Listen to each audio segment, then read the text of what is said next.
Generasi kedua dan ketiga Felda perlu mendapat hak mereka memiliki penempatan lantaran ia sudah lama diperjuangkan penduduk tanah rancangan itu di Johor. Calon Barisan Nasional BN bagi Dewan Undangan Negeri Dun Pemanis Anwar Manak berkata, isu penempatan untuk generasi kedua dan ketiga Felda sudah bermain di bibir masyarakat Felda sejak 2008. Katanya sudah ada kawasan yang berjaya menyelesaikan tuntutan itu, namun masih ada beberapa kawasan belum berjaya memenuhi kehendak masyarakat Felda.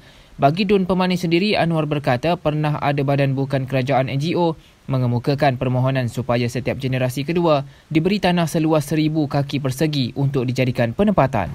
Saya akui semenjak daripada tahun 2008 lagi, isu generasi kedua ni memang sentiasa menjadi mainan di bibir, terutamanya di kalangan warga Felda.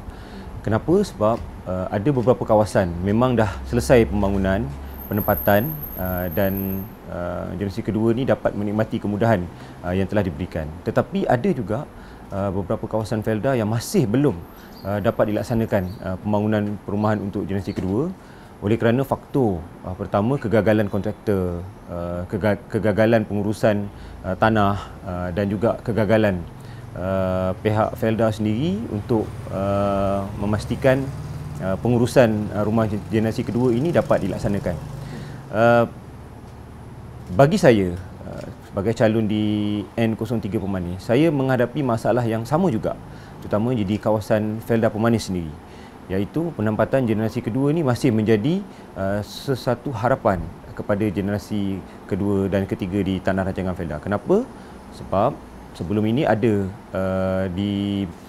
diserahkan satu projek perumahan di tanah rancangan Felda Pemanis, tetapi oleh kerana kegagalan kontraktor, maka projek itu terbengkalai dan akhirnya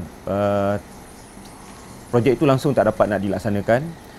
Namun 2 tahun kebelakangan ini, persatuan ataupun NGO di kalangan generasi kedua Felda telah menjalankan usaha untuk memohon tanah daripada kerajaan negeri bagi memastikan setiap daripada mereka itu akan mendapat sekurang-kurangnya 1,000 kaki persegi untuk mereka membuat rumah sendiri. Hanya tanah, sebidang tanah yang mereka perlu bayar premium dan mereka boleh bangunkan apabila diberikan kelulusan nanti. Cuma saya dimaklumkan oleh kerajaan negeri, proses permohonan itu telah sampai kepada pihak negeri Johor, tetapi masih belum dapat dimasukkan dalam mesyuarat Majlis Mesyuarat Kerajaan Negeri. Mungkin kerana pilihan raya pun telah Dewan Undangan Negeri telah dibubarkan. Jadi kita tunggu. Mungkin selepas ini iltizam saya akan cuba sebaik mungkin untuk mengusahakan agar pemberian lot tanah generasi kedua di Felda Pemanis ini dapat diberikan kepada generasi kedua yang ada di sana.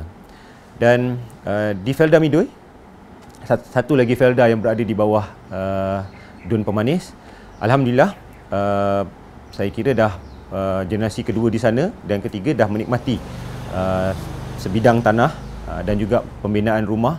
Malahan mendapat bantuan juga daripada beberapa rumah di sana, mendapat bantuan daripada SPMB untuk pembinaan rumah. Jadi sebahagian daripada mereka telah menikmati kemudahan tersebut. Cuma ada sebahagian lagi yang masih minta supaya kelulusan itu dapat diberikan kepada mereka. Pun sama, saya kira saya akan semak semula permohonan-permohonan mereka ini, dan jika diberikan peluang untuk menang pada kali ini, isu perumahan generasi kedua ni memang adalah agenda utama saya untuk kita selesaikan dan kita pastikan mereka akan mendapat hak mereka selepas pilihan raya nanti.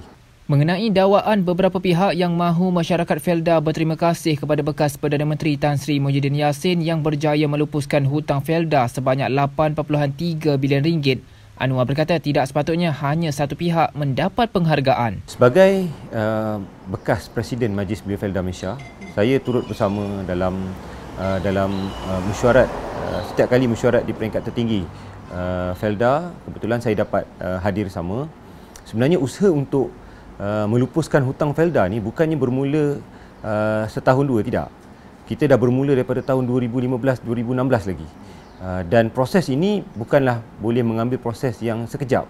Dia melalui proses yang panjang. Oleh kerana proses menyelaraskan hutang peneroka ini dilihat banyak, termasuklah hutang melibatkan pertanian, hutang melibatkan perumahan, hutang melibatkan pendidikan anak-anak, ada juga hutang melibatkan perbelanjaan makanan. Jadi hutang ini banyak, termasuklah hutang kebun yang jumlahnya mencecah sehingga hampir 150 hingga 160 ribu untuk seorang peneroka. Jadi bila proses melupuskan hutang ini dia berjalan dengan lancar, sehinggalah pengerusi Felda yang baru, Datuk Seri Idris Jusoh. Yang ini kita kena akui. Saya lihat selepas beliau naik menjadi pengerusi, antara perkara pokok pertama yang beliau minta supaya diselesaikan ialah melupuskan hutang peneroka Felda. Tapi bukan 100%, sehingga 70%. Ada yang 50%, ada yang 30%, ada yang 20%, ada yang 10%, malah ada yang tak ada hutang. Bagaimana kita nak lupuskan hutang-hutang ni? Ada yang sehingga 70%. Daripada 140,000, hutang mereka tinggal 40,000. Kenapa 40,000? Kenapa tak dihabiskan? Kerana dilihat 40,000 tu adalah jumlah hutang secara logiknya mereka boleh bayar. Jadi kalau disebut jasa Muhyiddin Yassin, Tan Sri Muhyiddin Yassin melupuskan hutang ini, saya kira dia tak boleh ambil kredit tu seorang. Sebab tahun 2016, 2015, saya kira Perdana Menteri masa itu yang memang dekat di hati peneroka-peneroka Felda, yang berhormat Datuk Seri Muhammad Najib Tun Abdul Razak, adalah antara pemimpin yang dah minta supaya urusan pelarasan hutang ini dilaksanakan. Malahan pelupusan itu pun dilakukan, cuma tidak pada jumlah yang besar, 5,000 gitu kan. Jadi saya kira perkara itu kita laksanakan sehinggalah zaman tahun 2021, apabila pelarasan itu benar-benar dapat diselaraskan, maka hutang itu dapat dilupuskan. Dan kebetulan Perdana Menterinya adalah Tan Sri Muhyiddin Yassin.